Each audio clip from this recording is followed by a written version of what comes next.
بسم الله الرحمن الرحيم. هل أتاك حديث الغاشية؟ وجوه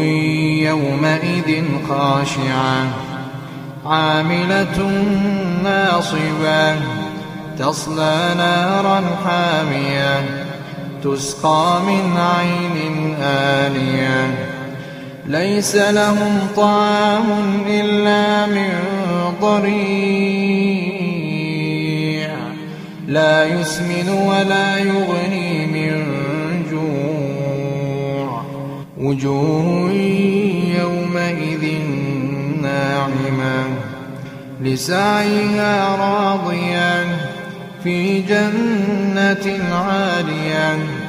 لا تسمع فيها لاغية فيها عين جارية فيها سرر مرفوعة وأكواب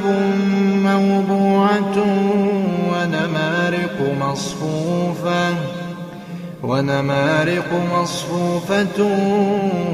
وزرابي مبثوثة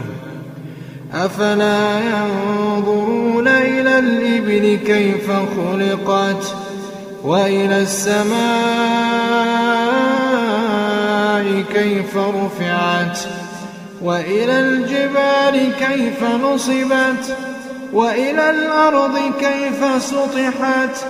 فذكر إنما أنت مذكر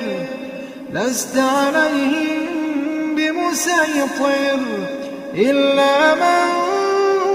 تولى وكفر فيعذبه الله العذاب الأكبر إن